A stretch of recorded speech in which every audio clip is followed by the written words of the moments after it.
บัดนี้เป็นครั้งที่30ตรงกับวันที่30พฤษภาคมพศ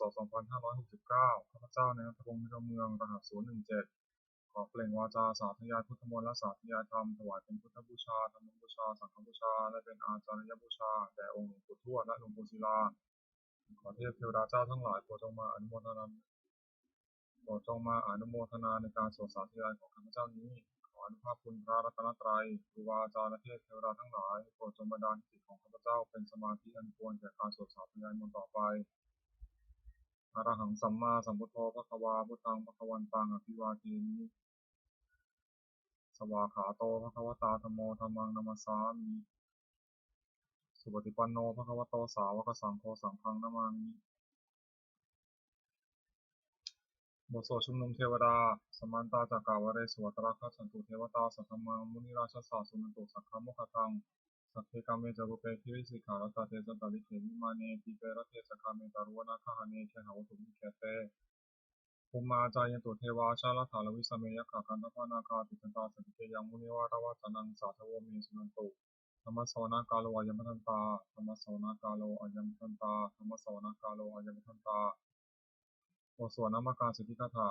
นะโมตัสสะภะคะวะโตอะระหะโตสัมมาสัมพุทธัสสะนะโมตัสสะภะคะวะโตอะระหะโตสัมมาสัมพุทธัสสะนะโมตัสสะภะคะวะโตอะระหะโตสัมมาสัมพุทธัสสะบทสวดสัจจกิริยาคาถาทัตถิเมสารนังอัญญังพุทโธเมสารนังวรังเอเตนะสัจจวัชเชนะโสทิเมหุตุสัพพทาทัตถิเมสารนังอัญญังธัมโมเมสารนังวรังเอเตนะสัจจวัชเชนะโสทิเมหุตุสัพพทาทัตถิเมสารนังอัญญังสังโฆเมสารนังวรังเอเตนะสัจจวัชเชนะโสทิเมหุตุสัพพทาบทสวดมหาสมัยสูตรเอวเมสุตังเอกังสัมยังภควาสังเกสุวิทาวติกัปเปโลทุสมิมหาวเนมาตาตุสิเทนะสัพพิมัสสะเตหิทุสเตหิสัพพิเหวะอรหันเตหิทัสสะหิจาโลกาตเตหิเทวตาเยปุยนะสันติตาหุติภควตังนัสสยาปิสุสังจะ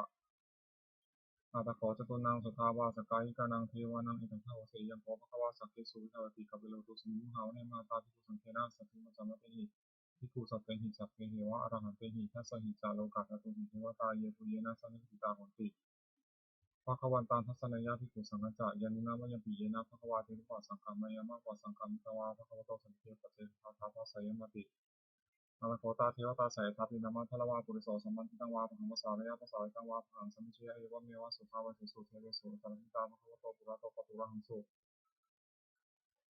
นาตโคตาเทวตาภควันตังอภิวาทิตวาเอกมันตังอัทังสุเอกมันตังทิตาโกเอกาเทวตาภควโตสันเจมังคะอภัสสิมาสมโยภาวะนัสมิเทวกายาสมาคตาคัตมหิมังธรรมะสมยัง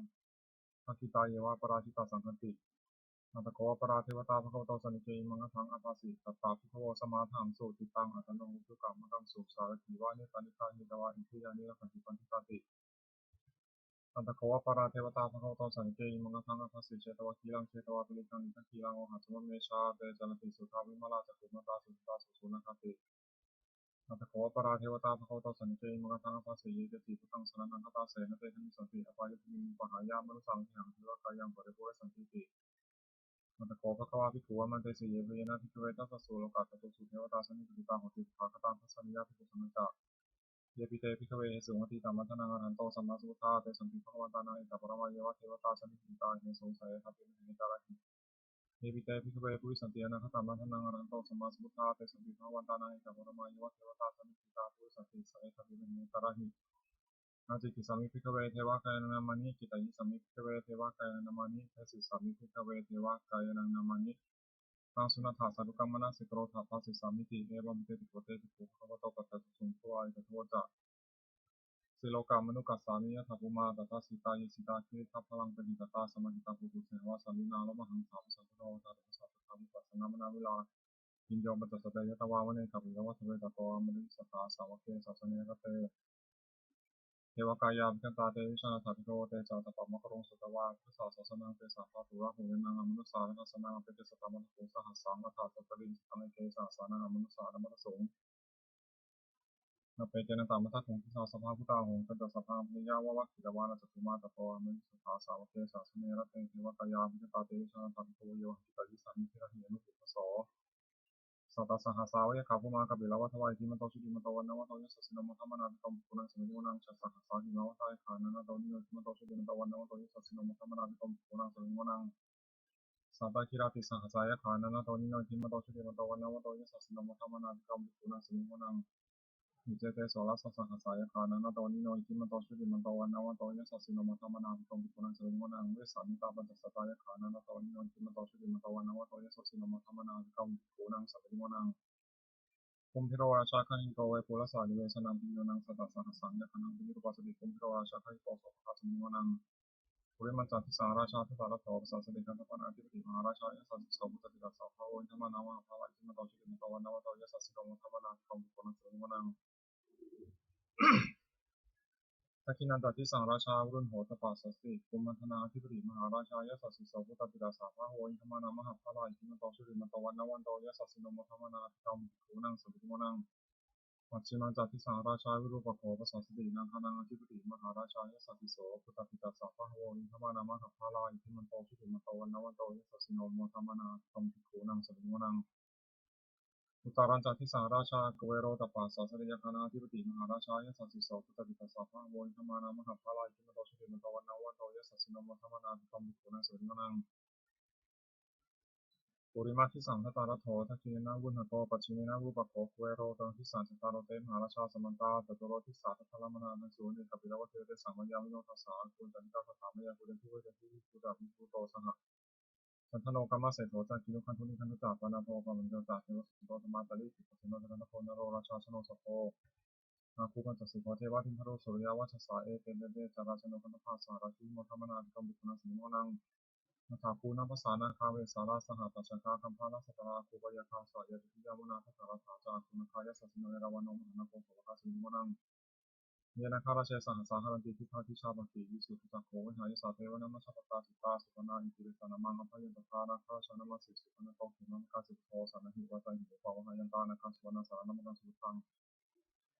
ชิตาวชิระหัตเถนะสมุทาสุราสิตาทัตตโรวสาวเสติอิทิมโตยสัสสิโนกาลกัญชามหาพิสนาสุราธนามิกาสาวิปติติสุจิติจัปปหาราโทนมุติสหัสสันตาปริปุตานัสเทโรธนามกาสันติตวาปริเสนาราหูตังปะคุมุตโยคณิทัติติภูนังสุริมนัง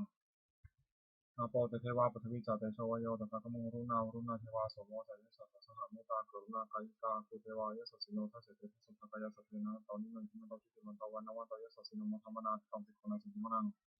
เวนทุจเทวาสหริจาสมาตุทุเยมาตันทสุวิสัทเทวาตันทสุปรจิตาสุริยสุวิสัทเทวาสุริยมกุปรจิตา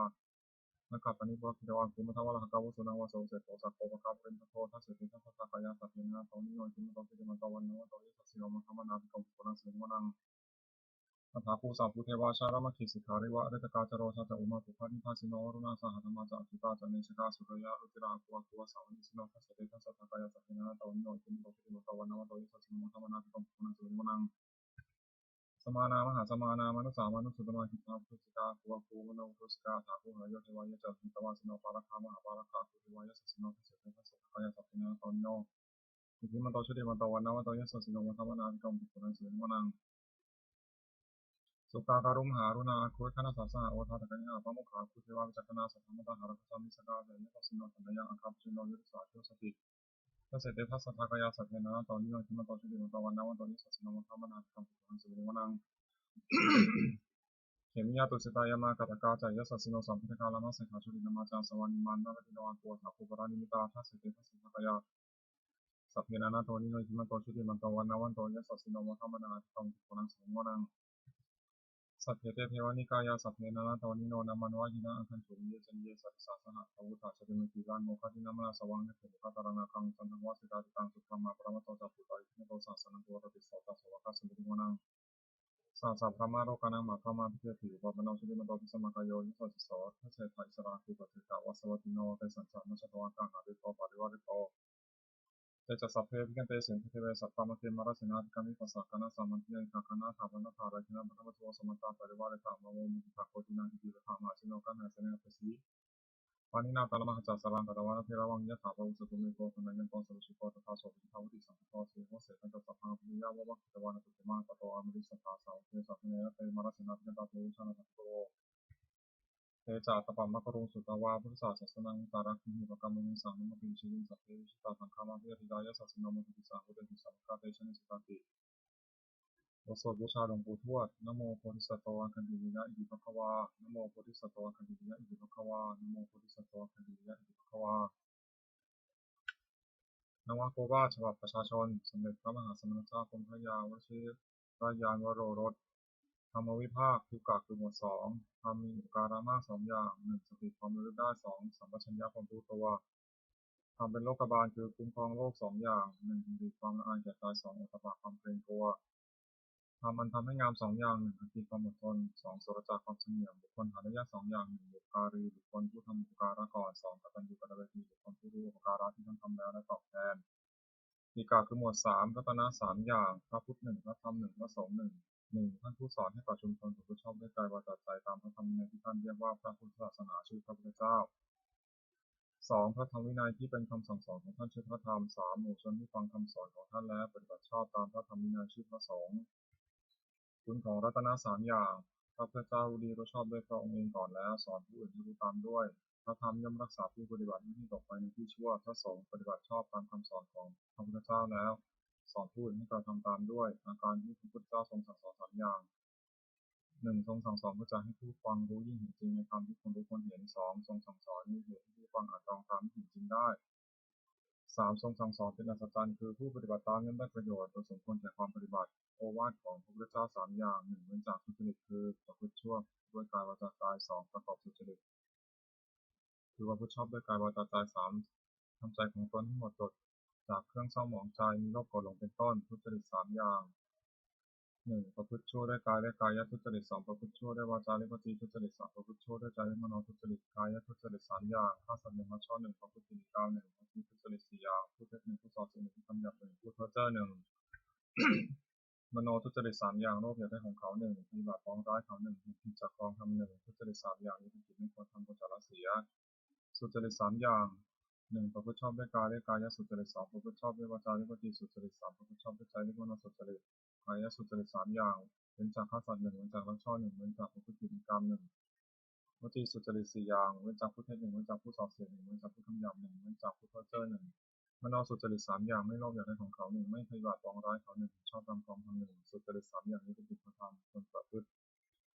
กุศลมูลสามอย่างรากเหง้าของอกุศลเนี่ยกุศลมูลมีสามอย่างคือโลภะอยากได้หนึ่งโทสะคิดประทุษร้ายเขาหนึ่งโมหะหลงไม่รู้จริงหนึ่งเมื่ออกุศลมูลเหล่านี้โลภะโทสะโมหะก็ดีมีอยู่แล้วอกุศลอื่นที่ไม่เกิดขึ้นก็เกิดขึ้นที่เกิดแล้วก็เจริญมากขึ้นถึงนั้นก็ละเสียกุศลมูลสามอย่างรากเหง้าของกุศลเนี่ยกุศลมูลมีสามอย่างคืออโลภะไม่อยากได้หนึ่งอโทสะไม่คิดประทุษร้ายเขาหนึ่งอโมหะไม่หลงหนึ่งถ้ากุศลมูลเหล่านี้อโลภะอโทสะโมหะก็ดีมีอยู่แล้วกุศลอื่นที่ไม่เกิดขึ้นก็เกิดขึ้นที่เกิดแล้วก็เจริญมากขึ้นถึงนั้นคนที่เกิดมีสันดาน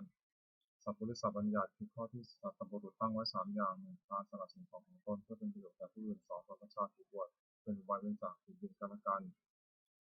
สามมาตาปีตุอุปทานปฏิบัติมารดาบิดาของตนให้เป็นสุขอปันนกาปฏิบัติตาคือปฏิบัติไม่ผิดสามอย่างหนึ่งนิยสังวรสำรวมสิ่งของตัวตางของคนกายใจไม่ให้ยินดียินร้ายในเวลาเห็นรูปฟังเสียงดนตรียินรสถูกต้องบนภารู้ธรรมารมณ์ด้วยใจสองโภชเนมัตตัญญารู้จักประมาณในการกินอาหารแต่พอสมควรไม่มากไม่น้อยสามชาคือยานุโยกประกอบความเพียรเพื่อจะชำระใจให้หมดจดไม่เห็นแก่นอนมากนักบุญกิริยาวัตถุสามอย่างสิ่งเป็นที่ตั้งแห่งการมาพึงบุญเรียกบุญกิริยาวัตถุย่อมมีสามอย่างหนึ่งทานามัยบุญสำเร็จจากการบริจาคทานสองศีลนามัยบุญสำเร็จจากการสาศีลสามภาวนามัยบุญสำเร็จจากการเจริญภาวนาสามัญลักษณะสามอย่างลักษณะที่เสมอกันแก่สังขารในพวกนี้สามัญลักษณะไตรลักษณ์เขาเรียกแต่เป็นสามอย่าง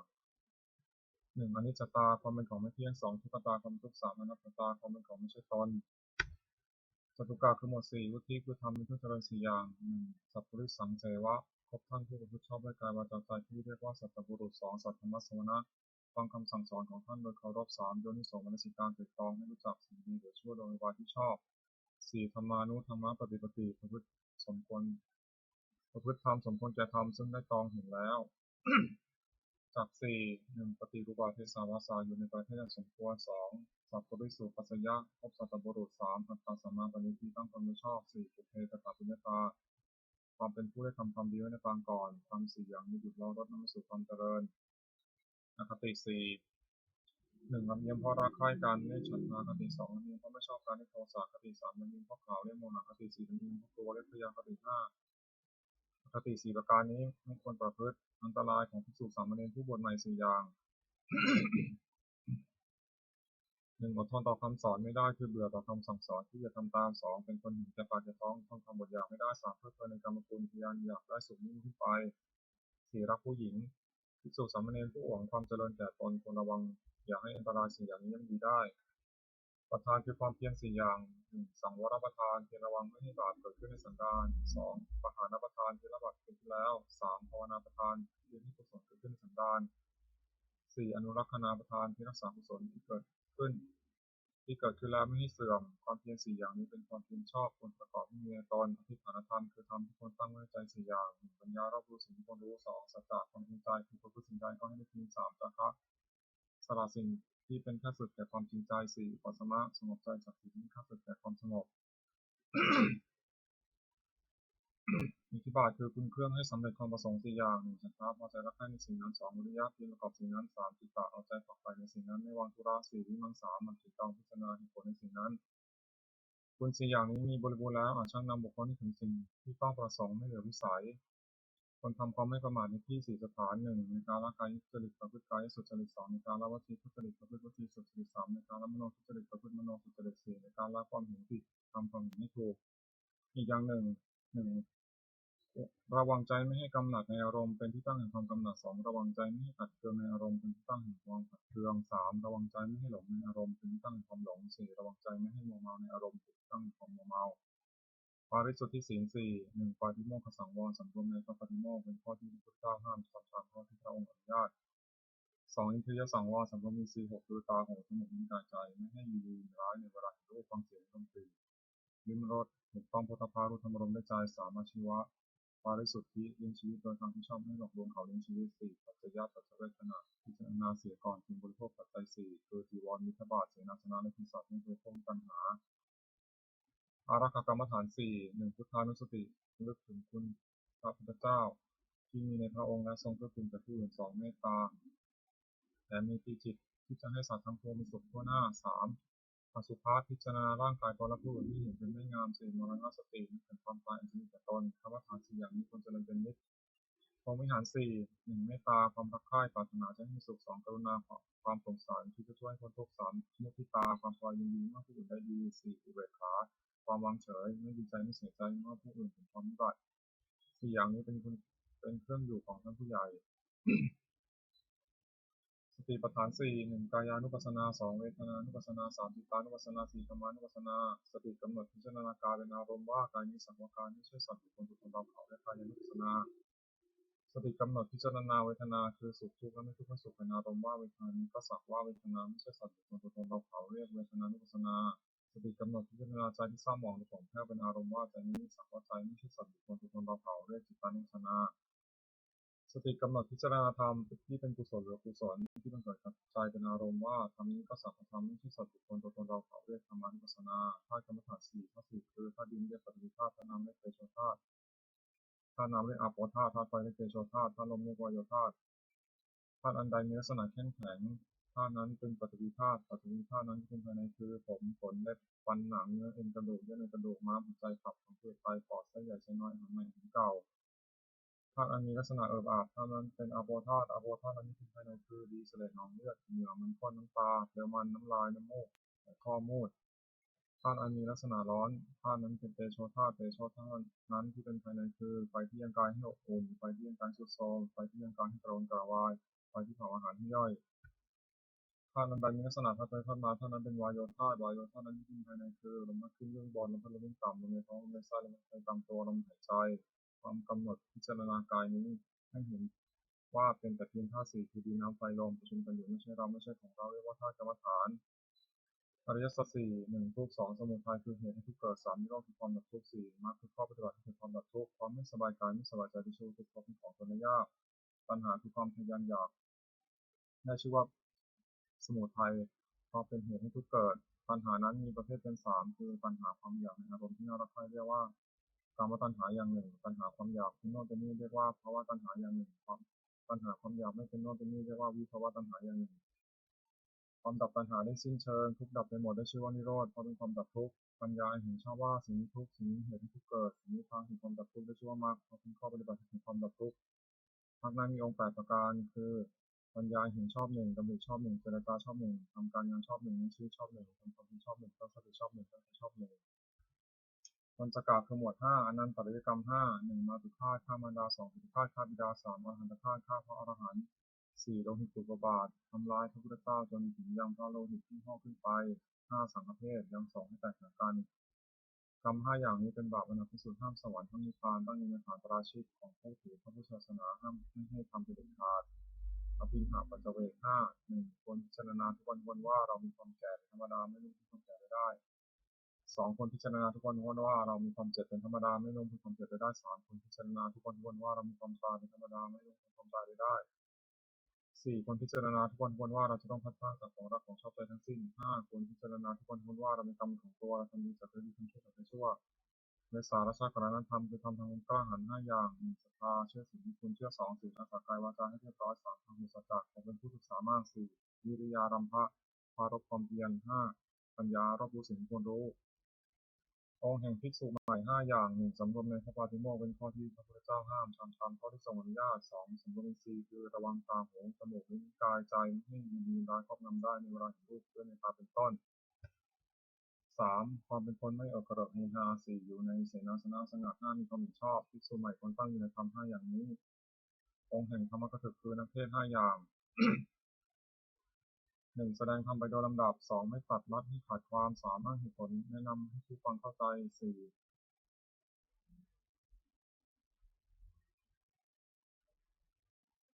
3. ตั้งจิตเมตตาปรารถนาให้เป็นประโยชน์แก่ผู้ฟัง 4. ไม่แสดงธรรมให้เห็นแก่ลาภ 5. ไม่แสดงธรรมเกิดกับตนและผู้อื่นคือว่าไม่ยกตนเสียดสีผู้อื่น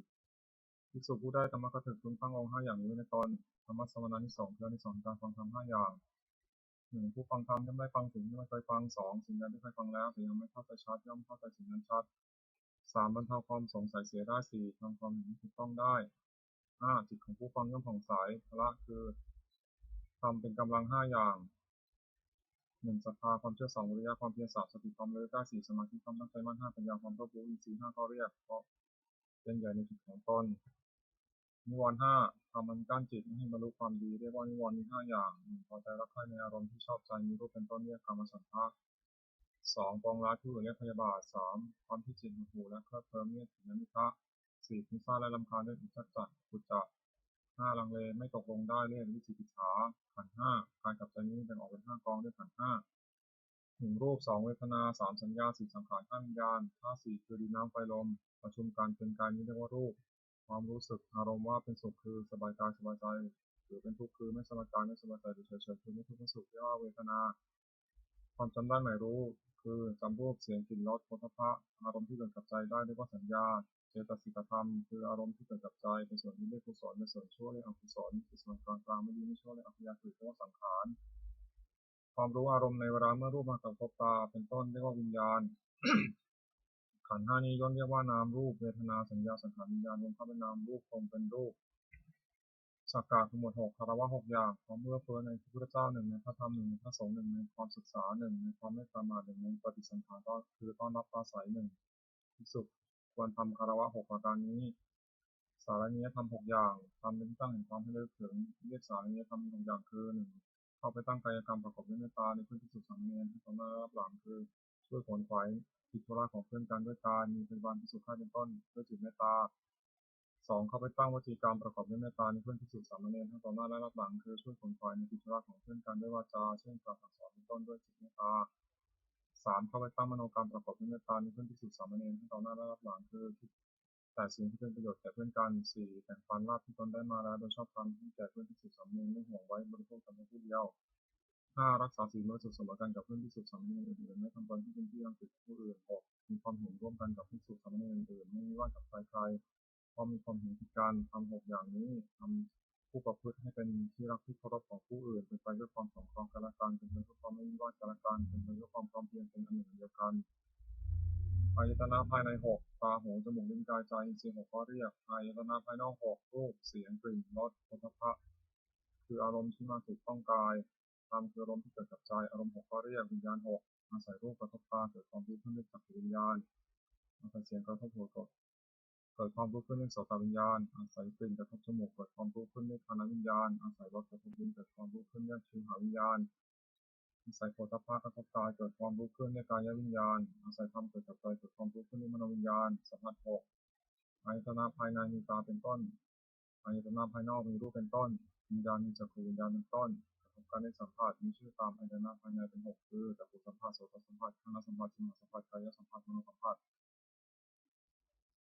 เวทนา6สัมผัสนั้นเป็นปัจจัยให้เกิดเวทนาเป็นสุขบ้างทุกข์บ้างไม่ทุกข์ไม่สุขบ้างมีชื่อตามอายตนะภายในเป็น6คือจักขุสัมผัสสัญชาเวทนาโสตสัมผัสสัญชาเวทนาฆานสัมผัสสัญชาเวทนาชิวหสัมผัสสัญชาเวทนากายสัมผัสสัญชาเวทนามโนสัมผัสสัญชาเวทนาธาตุ6ปฐวีธาตุคือธาตุดิน1ปฐวีธาตุคือธาตุดิน2อาโปธาตุคือธาตุน้ำ3เตโชธาตุคือธาตุไฟ4วายโยธาตุคือธาตุลม5อากาศธาตุคือช่องว่างในกาย6วิญญาณธาตุคือความรู้อะไรได้สัตตกะคือหมวด7อปาริหานิยธรรม7อย่างทำให้เป็นที่ตั้งแห่งความเสื่อมเป็นไปที่ความเจริญฝ่ายเดียวเรื่องอปาริหานิยธรรมมี7อย่างคือ1มันประชุมกันอย่างนี้2เมื่อประชุมกันก็พร้อมเพรียงกันประชุมเมื่อเลิกประชุมก็พร้อมเพรียงกันเลิกนับพร้อมเพรียงช่วยกันทำกิจ2จะต้องทำ3ไม่บัญญัติสิ่งที่พระพุทธเจ้าไม่บัญญัติขึ้นไม่ขอสิ่งที่พระองค์ทรงบัญญัติไว้แล้วสมาทานศึกษาอยู่ในสิกขาบทตามที่พระองค์ทรงบัญญัติไว้4ภิกษุเหล่าใดเป็นผู้ใหญ่เป็นประธานในสงฆ์เคารพนับถือภิกษุเหล่านั้นเชื่อฟังถ้อยคำของท่าน5ไม่รู้อำนาจแก่ความอยากที่เกิดขึ้น6มีในเสนาสนะป่า7ทั้งคือว่าเพื่อนภิกษุสามเณรซึ่งเป็นผู้มีศีลซึ่งยังไม่มาสู่อาวาสขอให้มาที่มาแล้วขออยู่เป็นสุขทำ7อย่างนี้ตั้งอยู่ในผู้ใดผู้นั้นไม่มีความเสื่อมเลยมีแต่ความเจริญฝ่ายเดียวอริยทรัพย์7ทรัพย์คือคุณความดีที่มีในสันดานอย่างประเสริฐเรียกอริยทรัพย์มี7อย่างคือ1ศรัทธาเชื่อถือคุณเชื่อ2ศีลรักษากายวาจาให้เรียบร้อย3ที่หยุดความละอายต่อบาปทุจริต4โอตตัปปะสะดุ้งกลัวต่อบาป5สังสัจจะของเป็นคนเคยได้ยินได้ฟังมามากคือจำทรงทำและรู้ศิลปะวิทยามาก6จาคะสลักให้กับสิ่งของตนแต่คนที่ฟัน7ปัญญารอบรู้สิ่งที่เป็นประโยชน์และไม่เป็นประโยชน์สัพพุริสธรรม7อย่างธรรมของสัตบุรุษเรียกสัพพุริสธรรมมี7อย่างธรรมัญญุตาความเป็นผู้รู้จักเหตุเช่นรู้จักว่าสิ่งนี้เป็นเหตุสุขสิ่งนี้เป็นเหตุทุกข์2อัตถัญญุตาความเป็นผู้รู้จักผลเช่นรู้จักว่าสุขเป็นผลแห่งเหตุนี้ทุกข์เป็นผลแห่งเหตุนี้3อัตตัญญุตาคนผู้รู้จักตนว่าเราว่าโดยชาติตระกูลยศศักดิ์สมบัติบริวารความรู้และคุณธรรมทั้งนี้และประพฤติตนที่สมควรแก่ที่จะมีอย่างไร4มัตตัญญุตาความเป็นผู้รู้ประมาณในการแสวงหาเครื่องเลี้ยงชีวิตแต่โดยทางที่ชอบรู้จักประมาณในการบริโภคแต่พอควร5การัญญุตาเขาเป็นผู้รู้จักการเวลาสมควรในอันประกอบกิจนั้นๆ6ปริสัญญุตาเขาเป็นผู้รู้จักต่อชุมชนและกิริยาที่ต้องประพฤติต่อชุมชนนั้นๆว่าหมู่นี้เมื่อเข้าไปหาจะต้องทำกิริยาอย่างนี้จะต้องพูดอย่างนี้เป็นต้น7ปุคละปรปรัญญุตาเขาเป็นผู้รู้จักเลือกบุคคลว่าผู้นี้เป็นคนดีคนคบผู้นี้เป็นคนไม่ดีไม่ควรคบเป็นต้นสัพพุริสธรรมอีก7อย่างสัพพุรุษประกอบด้วยธรรม7ประการคือมีศรัทธามีความละอายต่อบาปมีความกลัวต่อบาปเป็นคนไม่มีเมตตามากเป็นคนมีความเพียรเป็นคนมีสติมั่นคงเป็นคนมีปัญญา2จะปรึกษาสิ่งใดกับใครๆก็ไม่ปรึกษาเพื่อจะบิดเบือนตนและผู้อื่น3จะคิดสิ่งใดก็ไม่คิดเพื่อบิดเบือนตนและผู้อื่น4จะพูดสิ่งใดก็ไม่พูดเพื่อบิดเบือนตนและผู้อื่น5จะทำสิ่งใดก็ไม่ทำเพื่อจะบิดเบือนตนและผู้อื่น6มีความเห็นชอบ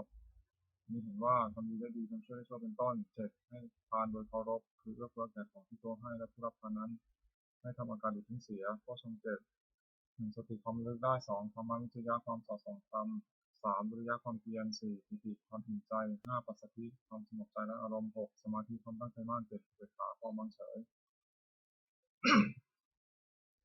เรียกตามประเภทว่าสติสัมโพชฌงค์ไปโดยลำดับจนถึงขั้นอุเบกขาสัมโพชฌงค์อัตถกะคือหมวด8โลกธรรม8ธรรมที่ครอบงำสัตว์โลกอยู่และสัตว์โลกย่อมเป็นไปตามธรรมนั้นเรียกว่าโลกธรรมนั้นมี8อย่างคือมีลาภ1ไม่มีลาภ1มียศ1ไม่มียศ1มีทาน1สรรเสริญ1สุข1ทุกข์1โลกธรรม8ประการนี้อย่างใดอย่างหนึ่งเกิดขึ้นควรพิจารณาว่าสิ่งนี้เกิดขึ้นแล้วแก่เราก็แต่ว่ามันไม่เที่ยงเป็นทุกข์มีความแปรปรวนเป็นธรรมดาควรรู้ตามที่เป็นจริงอย่าให้มันครอบงำจิตได้คืออย่ายินดีในส่วนที่ปรารถนาอย่ายินร้ายในส่วนที่ไม่ปรารถนา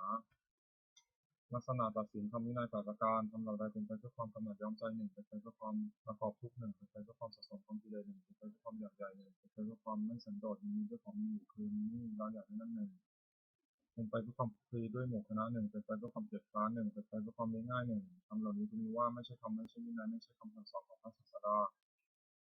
ทำเหล่าใดเป็นไปเพื่อความคลายกำหนัด1เป็นไปเพื่อความปราศจากทุกข์1เป็นไปเพื่อความไม่สะสมกองกิเลส1เป็นไปเพื่อความอยากอันน้อย1เป็นไปเพื่อความสันโดษมีนี้ด้วยของมีอยู่1เป็นไปเพื่อความสงัดจากหมู่1เป็นไปเพื่อความเพียร1เป็นไปเพื่อความเรียบง่าย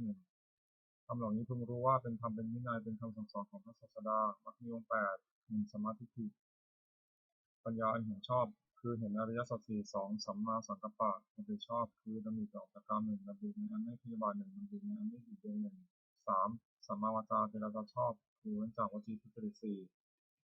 4. สัมมากัมมันตะทำการงานชอบคือเว้นจากกายทุจริต 3. 5. สัมมาชีวะเลี้ยงชีวิตชอบคือเว้นจากความเลี้ยงชีวิตโดยทางที่ผิด 6. สัมมาวายามะเพียรชอบคือเพียรในที่สี่สถาน 7. สัมมาสติระลึกชอบคือระลึกในสติปัฏฐานทั้ง 4. 8. สัมมาสมาธิตั้งใจไว้ชอบคือเจริญฌานทั้ง 4. ในองค์มรรคทั้ง 8 นั้นเห็นชอบดำริชอบสงเคราะห์เข้าในปัญญาสิกขาวาจาชอบการงานชอบเป็นชีพชอบสงเคราะห์เข้าในศีลสิกขาเพียรชอบระลึกชอบตั้งใจไว้ชอบสงเคราะห์เข้าในจิตตสิกขานอกากทั้งหมด 9 มาละคือมนทิน 9 อย่างโปรด 1. ลบหลู่บุญคุณท่าน 1. นิสยา 1. กรณี 1. มายา 1. มงคล 1. พุทธบท 1. ความปรารถนาละมุก 1. ถึง 1. ทัศกาคือหมวด 10. อกุศลกรรมบท 10. จัดเป็นกายกรรมคือทำด้วยกาย 3 อย่าง 1. ปาณาติบาตทำชีวิตสัตว์ที่ตกล่วงคือฆ่าสัตว์ 2. อธินาทานถือเอาสิ่งของที่เจ้าของไม่ได้ให้ด้วยกันขโมย 3. กรรมมีสุมิจฉาทานโดยที่ผิดในกามจัดเป็นวจีกรรมคือทำด้วยวาจา 4 อย่าง 4. มุสาวาทพูดเท็จ 5. ปิสุนาวาจาพูดส่อเสียด 6. ปรุสาวาจา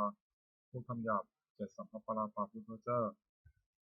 จัดเป็นมโนกรรมคือทำด้วยใจ 3 อย่าง 8. อภิชาโลภอยากได้ของเขา 9. พยาบาทปองร้ายเขา 10. มิจฉาทิฏฐิเห็นผิดจากกองธรรม กรรม 10 อย่างนี้เป็นทางบาปเป็นคนดำเนิน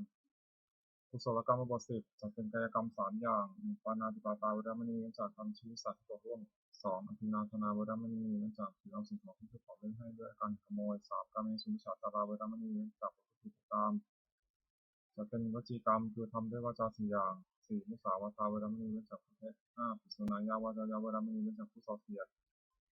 6. ปรุสายาวาจายาเวรมณีเว้นจากพูดคำหยาบ 7. สัมภปราปาเวรมณีเว้นจากพูดเพ้อเจ้อจัดเป็นมโนกรรมคือทำด้วยใจ 3 อย่าง 8. อนันติชาไม่โลภอยากได้ของเขา 9. อภิยาบาทไม่ปฏิบัติปองร้ายเขา 10. สัมมาทิฏฐิเห็นชอบตามทางธรรม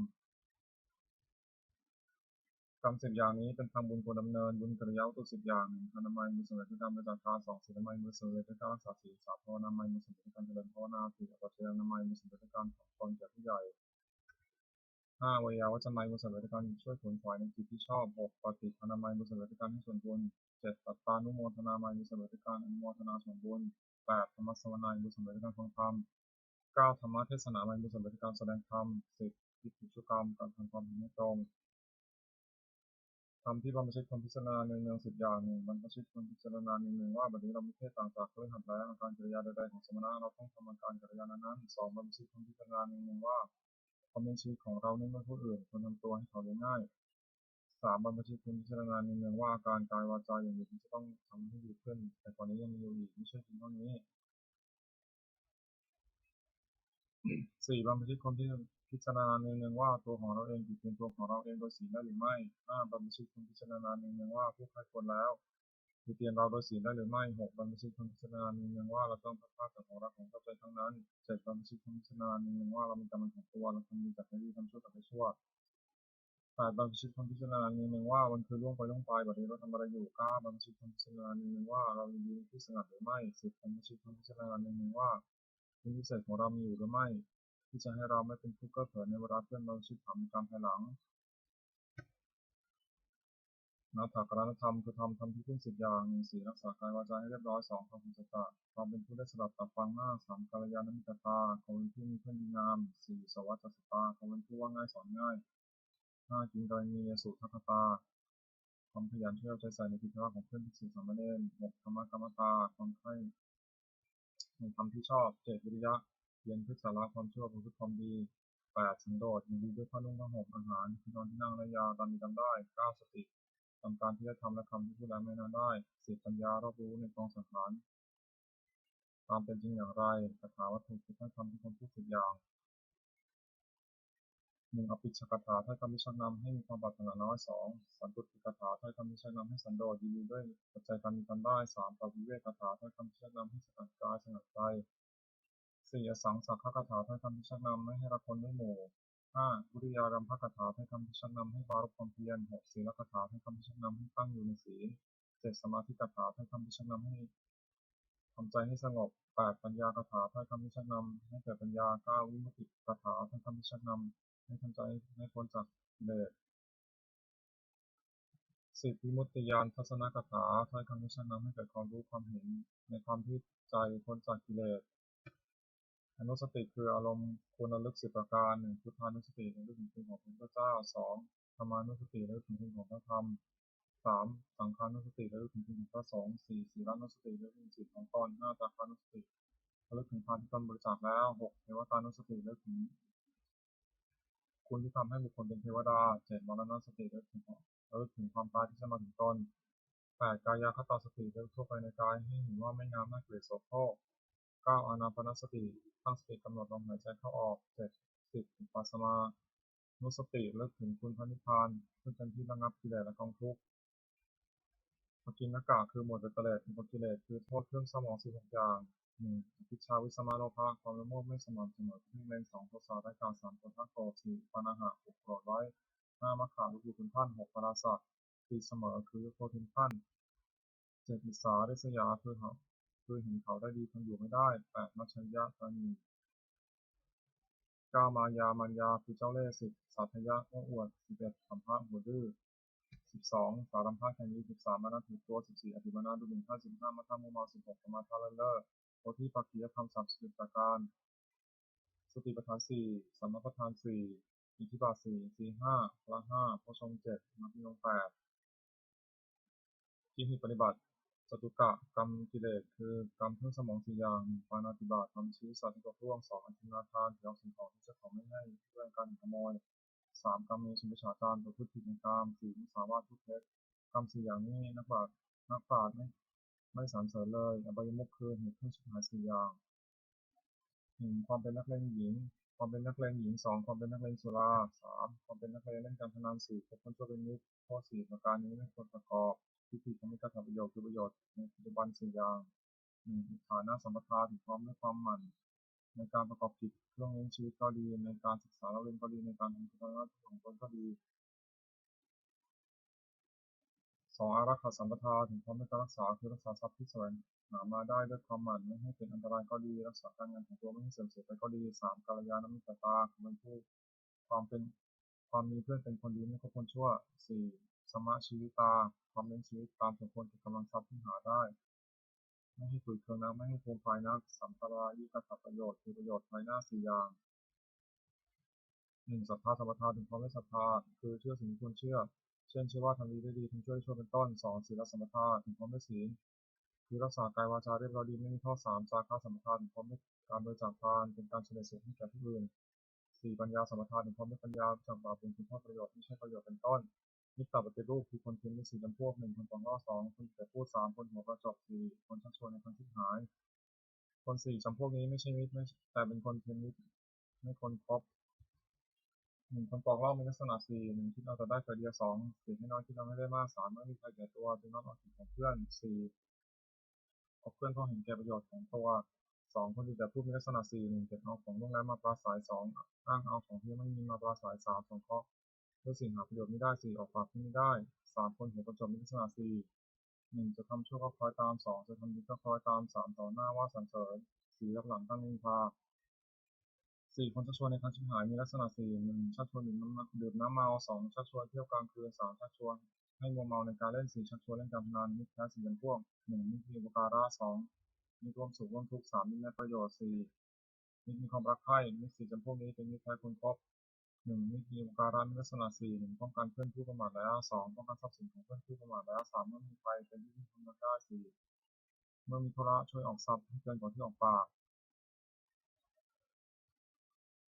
2. มิตรร่วมสุขร่วมทุกข์มีลักษณะ 4. 1. ขยายความลับของตนแก่เพื่อน 2. ปิดความลับของเพื่อนไม่ให้แพร่งพราย 3. ไม่ละทิ้งยาวิบัติ 4. แม้ชีวิตก็อาจสละแทนได้ 3. มิตรได้ประโยชน์มีลักษณะ 4. 1. ห้ามไม่ให้ทำความชั่ว 2. แนะนำให้ตั้งอยู่ในความดี 3. ให้ฟังสิ่งที่ไม่เคยฟัง 4. บอกทางสอนให้ 4. มิตรมีความรักใคร่มีลักษณะ 4. 1. คิดด้วย 2. สุขด้วย 3. โต้เถียงคนอื่นที่ติเตียนเพื่อน 4. รับรองคนที่พูดสรรเสริญเพื่อน สัมภาวัตถุ 4. 1. ทานให้ทานสิ่งของของตนแก่ผู้อื่นที่ควรให้ทาน 2. ปิยวาจาเจรจาวาจาที่อ่อนหวาน 3. อัตตจริยาประพฤติสิ่งที่เป็นประโยชน์แก่ผู้อื่น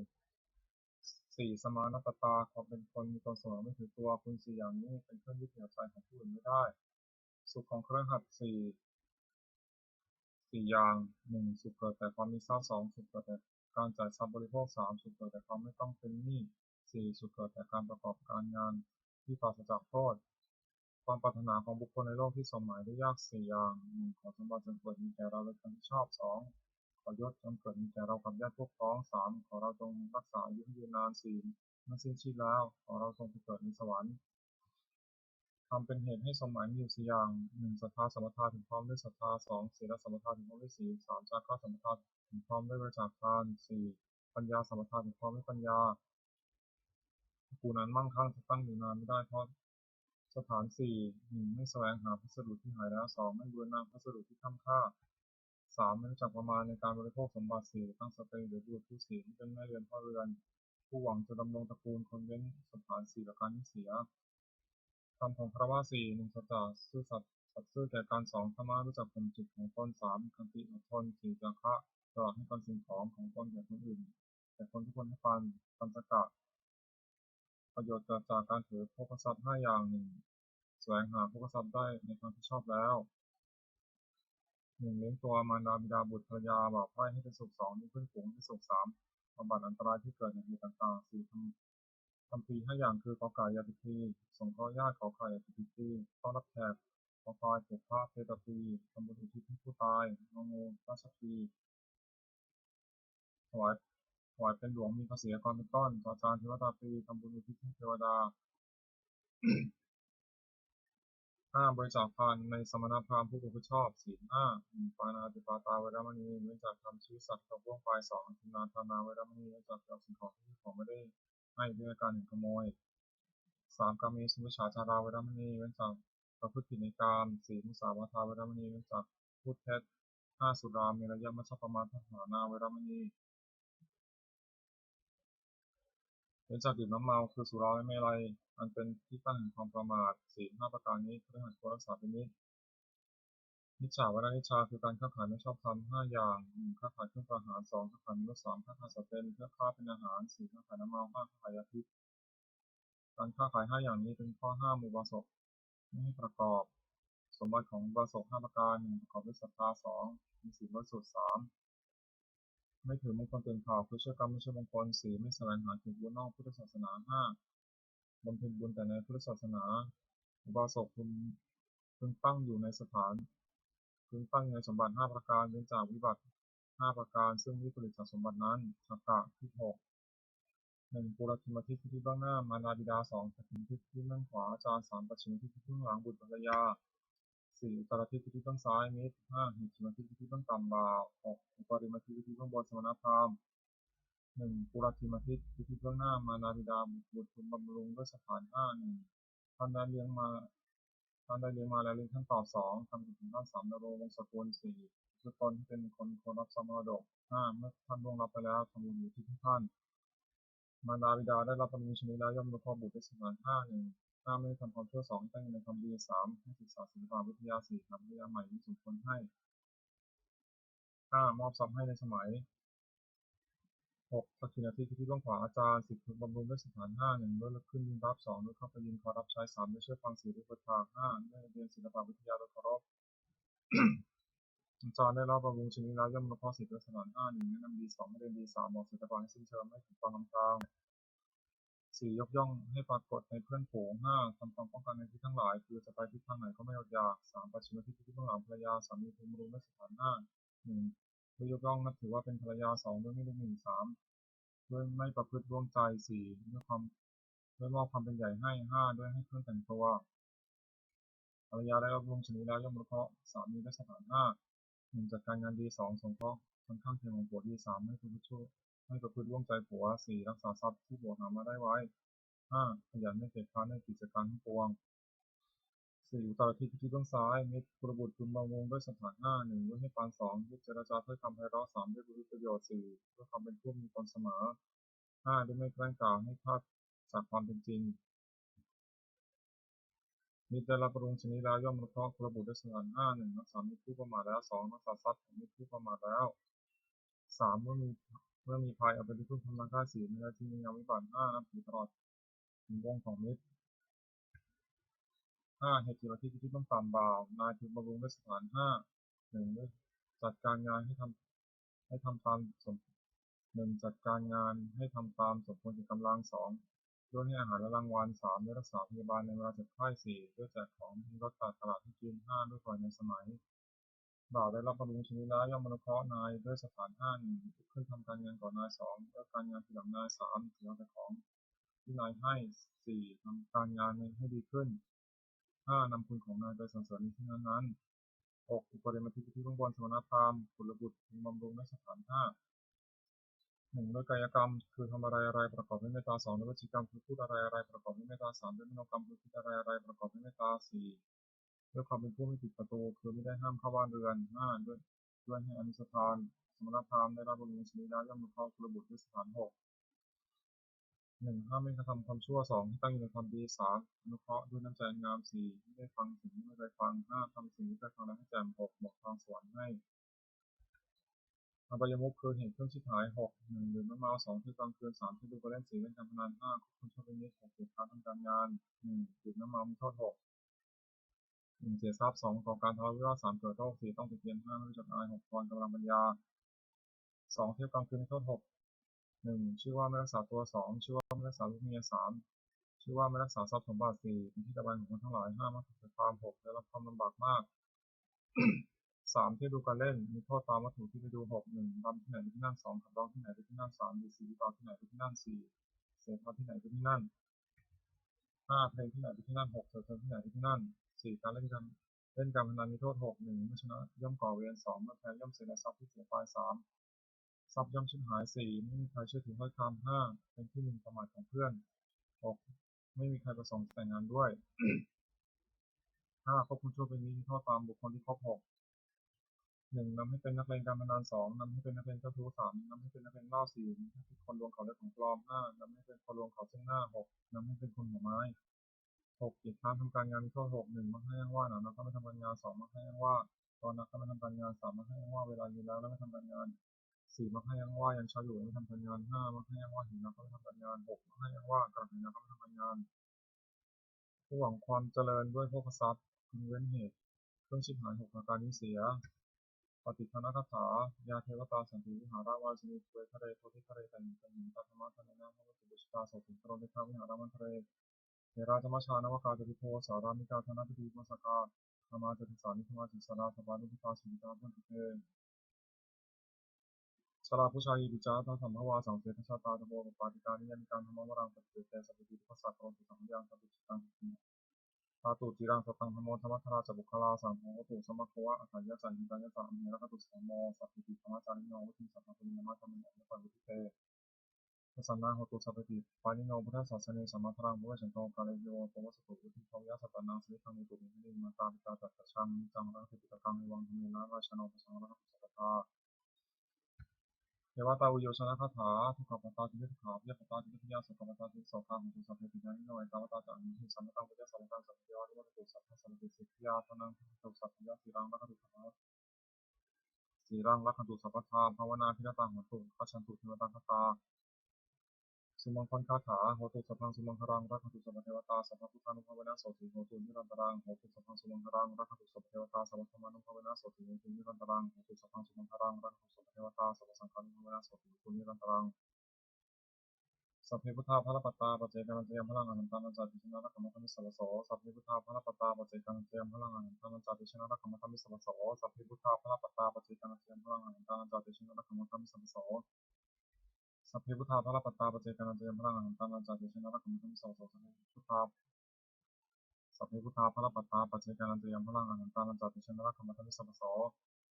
สัพเพพุทธาภะละปัตตาปัจเจกังเจยมพลังอนันตานันจาติชนะรักขมัตมิสัพพะโสสัพเพพุทธาภะละปัตตาปัจเจกังเจยมพลังอนันตานันจาติชนะรักขมัตมิสัพพะโสสัพเพพุทธาภะละปัตตาปัจเจกังเจยมพลังอนันตานันจาติชนะรักขมัตมิสัพพะโสสัพเพพุทธาภะละปัตตาปัจเจกังเจยมพลังอนันตานันจาติชนะรักขมัตมิสัพพะโสบทแผ่เมตตาให้ตนเองอหังสุขิโตโหมิขอให้ข้าพเจ้ามีความสุขอหังทุกโหมิขอให้ข้าพเจ้าปราศจากความทุกข์อหังเวโรโหมิขอให้ข้าพเจ้าปราศจากเวรอหังอภิยาบาโชโหมิขอให้ข้าพเจ้าปราศจากอุปสรรคอันตรายทั้งปวงสุขีอัตนังปริหารามิขอให้ข้าพเจ้าจงมีความสุขกายสุขใจรักษากายวาจาใจพ้นจากทุกภัยทั้งปวงเถิดขอสวดแผ่เมตตาให้สรรพสัตว์ทั้งหลายสัพเพสัตตาสัตว์ทั้งหลายที่มีทุกข์เกิดแก่เจ็บตายด้วยกันทั้งหมดทั้งสิ้นเอาเวลาของตัวจงสุขเถิดอย่าได้มีเวรจากกันและกันเลยอภิยาบาโชของตัวจงสุขเถิดอย่าได้บิดเบียนซึ่งกันและกันเลยอานิจจังของตัวจงเป็นสุขเถิดอย่าได้มีความทุกข์กายทุกข์ใจเลยสุขีอัตนังปริหารตัวจงมีความสุขกายสุขใจรักษาตนพ้นจากทุกข์ทั้งสิ้นเถิดผ ดแผ่เมตตาอุทิศสัพเพสัตตาสัทธาของตุอัปราสุขาชีวิโนขอสัตว์ทั้งหลายอยู่ในเรื่องเดียวกันและกันเลยจงเป็นผู้ดำรงชีพอยู่ในสุขทุกเมื่อเถิดกตังบุญยังพลังมหังสัพพิปฏิภาคีพ้นตุเตขอสัตว์ทั้งหลายจงได้สวยผลบุญที่ข้าพเจ้าได้บำเพ็ญด้วยกายวาจาใจและนั้นเทิน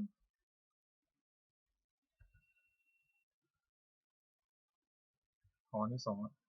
แห่งผลบุญกุศลนี้จงเป็นสัพพะสิริมงคลแก่ข้าพเจ้าแคล้วคลาดปลอดภัยจากทุกโศกโรคภัยอันตรายทั้งปวงที่มีหนาได้อันสุจริตมั่นคงเป็นสมมาอาชีพชอบธรรมคำว่าไม่มีอดอยากยากจนขออยู่มีแก่ข้าพเจ้าขอข้าพเจ้ามีสมาธิตั้งมั่นในพระธรรมคำสอนขององค์สมเด็จพระสัมมาสัมพุทธเจ้าดำรงอยู่ในความดีงามตลอดกาลนาน